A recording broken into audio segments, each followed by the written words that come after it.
honestly, like, how do YouTubers drink super hot tea when they're trying to film a video? This is so hot. Oh my. Hi guys, welcome back to my channel. If you're new here, my name's Nicole, and I want to talk to you guys about a highly requested video, which is how I got hired, how I got my first nursing job, especially as a new graduate nurse. So I'm going to dive right into it and answer all of your questions.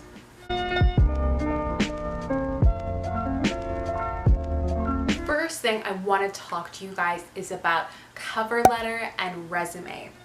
I had a cover letter and resume that I was putting out there. I was applying to jobs, and honestly, it just wasn't good. And that was honestly, I think, the reason why I wasn't getting any calls back. I wasn't really getting any replies because I hadn't had other people edit my cover letter and my resume. And because of that, it was really holding me back. Only when I got my family, I got my friends to edit my resume and cover letter to make it very concise, but still highlight the important information, that's when I started getting offers. That's when I started getting replies. So make sure that your resume and cover letter is bomb. Honestly, I want to do a separate video on how I edited my cover letter and resume and what to include and what not. So if you want to see a video like that, please let me know down below. One of the most important things also that I did with that is I had some of my friends that were already nurses send me their cover letter and resume so that I had an idea of what to include. My advice when it comes to these resumes is to make sure that they are tailored towards the position that you're applying to. So in other words, if you're talking about your experience on a maternity ward, but you're applying to a surgical placement, it doesn't really make sense. So you want to make sure you have multiple resumes for the multiple positions or units that you're applying to. Always remember that you're addressing those cover letters and resumes to the right person and to the right address as well, because you never want to do that where you never want to address it to the wrong person. So always double check that. Make sure your grammar and your spelling is also perfect. And again, your cover letter shouldn't be this very lengthy document about you. It should really be concise. It should highlight your skills and your experiences that relate to the job or unit that you're applying to. Same thing with your resume. I had listed all my clinical placements that I had done as a student, but really you don't need to include every single placement. So when I was applying to maternity wards, I wasn't including the fact that I had a community placement that really didn't apply to it. I just highlighted my labor and delivery and postpartum experiences when applying to that. If you have any volunteer experience or externships, put that on your resume, put that on your cover letter, because that's what sets you apart from other candidates as well. So I want to talk about the actual interview process as well. The interviews can be really, really nerve-wracking and you're super nervous. My best advice, prepare for it. Don't walk in blindly. Don't think, oh, I'm just gonna wing it, because when the nerves kick in, you often just go blank and you don't know what you're talking about, or you forget certain things, and only when you come out of the interview they're like, oh, I should have said this or I should have said that. So make sure that you're well prepared and you've done your homework, you've done your research before walking into these interviews. That means taking some time to research the hospital or the clinic that you want to work at. So I always review the hospital's mission, their values, any current research initiatives or projects that they've been working on. What are they well known for? Because the number one interview question you're going to get is, why do you want to work here? Why my unit? The way I always answer that is start off by saying, you know, I know that this hospital is well known for its research in trauma, but I also really want to work here because I've had a placement here before. Your best bet at getting a job is wherever you've done your pre-grad or your clinical placements. Apply to those places because they know you, they're familiar with you, you're familiar with them, you know the system, you know where things are, and they really like that. So definitely try applying to places you've already had a placement at.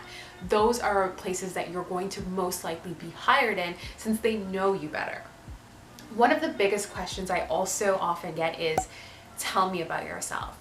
When you hear that question, it can be really overwhelming. You're thinking about, where do I even start? What do they want me to say? And that's exactly it. Telling me about yourself really translates into, why should I hire you? Why should I pick you over another candidate? Why are you a good fit for my unit or my team or my hospital? So you want to sell yourself, but you don't want to talk too much. I mean, you could go for hours and hours, and at the same time, you don't want to talk too little about yourself. So the way I always start off with that kind of a question is, I just say, honestly, I'm a new graduate nurse that has been fortunate enough to have a variety of clinical placements on a variety of different units or hospitals, and I'm very motivated and willing to learn. I feel like I've really developed my skills in this placement, and I always talk about if I've had any volunteer experience or externships or research, because that also sets you apart from other people that are also applying for this job. So definitely highlight things that are different or unique about you, or things that relate to the unit that you're on. If you've been on this unit before as a student, definitely mention that. If you have experience in surgical and you're applying to a surgical position, talk about that. That is what they're looking for, and you want to make sure that you're showing your strengths. Which brings me to my next question is, what are your strengths? Why should I hire you? What sets you apart from other people? So when answering the question about strengths, you want to highlight the fact that you're a great communicator, that you are great at time management and prioritization, organization. You work well as a team player. You have done this in the past. Those are some of the strengths that I tend to gravitate towards, because there are more skills where you're working with a team or you're working with a patient, and that requires great communication skills. When you're managing a huge patient load, you need that time management, you need that organizational abilities to handle all of that and handle all your responsibilities. So they want to know that you're capable of that. And I always talk about being a team player, because nursing is a profession where you're constantly working with other people, you're collaborating with other people, which brings me to another question I've received in the past, which is, provide an example of when you worked with an interprofessional team, or how did you collaborate with a patient? How did you work with someone else? So for that, you always want to provide specific examples. They always look for, can you answer my question, and can you provide an instance where you did accomplish that? So one of the examples I always gravitate towards is an actual situation where I had a patient that needed an epidural but did not speak a word of English. I needed to collaborate with a translator and an anesthesiologist so that I could explain this procedure to my patient while putting the patient's best interest first. So that meant collaborating with other healthcare professionals, with other people on my team. And I always explain that example because I'm working with multiple people, I'm putting the client or the patient first, and they usually really like that example, and I've been hired because of it. So definitely highlight specific instances where you provided patient or family-centered care. They love that, and often they're looking for it. Some tough questions that I've gotten in the past are prioritization questions. I always struggle with them because I never really know exactly what they're looking for, but handle the question just like an NCLEX question. You've done prioritization questions in the past, and don't be afraid to always say, I would ask for help. That was one of the mistakes I got in a question I've received in the past is, why didn't you ask maybe a nurse to help you with this? This seems like an impossible task list. Sometimes they're just looking for the fact that you're willing to work with other people or ask for help or offer help. That shows you're a great team player, and that is what nursing is honestly about. Another top question I've gotten this question on every single interview that I've been at, even in non-nursing interviews, which is, how do you handle conflict? Or tell me about a time when you experienced conflict with a patient or a colleague. How did you solve this situation? This is really showing your people skills and your social skills and your problem solving skills, your collaboration skills. So this is an important question, and they want to know that you can answer this properly. Remember that you always want to answer this by saying the patient comes first. I want to meet the patient's needs. I want to provide patient-centered care. You're not going to talk about, I yelled at a patient, or I screamed, or I, was angry. Those are things they're not looking for, right? You always want to make sure I had open and honest communication with my colleague. I talked to the colleague in a calm manner. I didn't yell at them. If it was really bad, maybe you escalated it to the manager. But you always want to say you compromise, you listen to what the other person had to say, you provided open and honest communication, and you're putting the patient's interest first. That is what is very important. And you're not also trying to put anyone else down. You're trying to hear everyone's opinions, right? Maybe they have a valid point and you need to listen to that. So that's how I usually answer that kind of a question. I've gotten questions like, give me a time when you were really satisfied with your care. Give me a time when you were dissatisfied with the care. So for that, again, provide specific examples as to how you did that.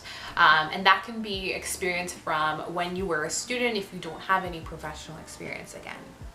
Another question I've gotten in the past is, where do you see yourself in 5 years? So for this question, it's really important to think about the fact that, I want to be probably the best nurse possible on this unit. But you also want to talk about anything extra, like, do you want to be a nurse, or do you want to maybe further your education? I know some people answer this question by saying, I want to do my master's, I want to maybe do a course in obstetrics or pharmacology as well. I like to be a nurse practitioner, I like to be an educator. For me, I always say I really want to be a preceptor. I've been fortunate enough to have amazing preceptors in the past, and I really just want to give back. And I'm passionate about education and nursing, so why not combine both? Another question that I've also received is, how would your friends or your family describe you? So for that kind of a question, you want to make sure that you are talking about not so much your hands-on skills, but they want to know who you are as a person. So I always talk about the fact that, my friends call me really empathetic or passionate or really driven. They think I'm an active listener. And these things apply to work, believe it or not. As a nurse, you need to be an active listener. A patient may be complaining about chest complaint. If you didn't hear that, that they were having chest pain, then you would have totally missed that in your assessment. So being an active listener is not only great for being a nurse, but great for being a friend as well. Remember, towards the end of the interview, they often ask you, do you have any questions? You definitely want to have some questions prepared for them. You don't want to seem like you're not interested or you're not curious. Like, there's got to be something that you want to ask them that they haven't told you. So often the questions that I ask is, what is the orientation process like? Especially as a new grad nurse, you're probably nervous about that. Like, how am I going to transition from school to actual career and working? So I always ask about the orientation process. I ask, what's the work environment like? What would my schedule be like? When can I expect to hear back from you? Or if you have any unit specific questions, I would definitely ask that. Or if you have anything on your mind, definitely have 2 to 3 questions prepared before you walk into that interview. So you are showing that genuine interest and that you're passionate about it. Again, the interview process can be quite scary and quite overwhelming, but my best advice to you guys is to take a couple deep breaths before you go into the interview, and know that everyone is nervous. They know you're nervous. Every interview that I've been to, there's been multiple people interviewing me, which I actually don't mind. So usually there's like a manager or a clinical practice leader or an educator, a charge nurse. These are the type of people that are interviewing you, and they're usually writing down everything you're saying because they need to keep a record of that. For me, that's less intimidating because I don't have to always make that constant eye contact. Instead, they're, looking down to write everything. And so that's usually when I look up and I'm like, yeah, so blah, blah, blah, blah, blah. And always making sure you're making eye contact with all of the people interviewing you. And good luck to you guys. I'm so happy for you if you are a new graduate nurse. I know how scary this time can be, but I know how exciting it is as well to finally accomplish this and to actually start your career. So let me know if you have any questions below, if there's any other nursing interview questions that you've been asked or you don't know how to answer, or if I've missed anything, let me know down below, and I will try to answer as many as I can, okay? Thanks so much for watching, guys. I will see you in the next video. Bye.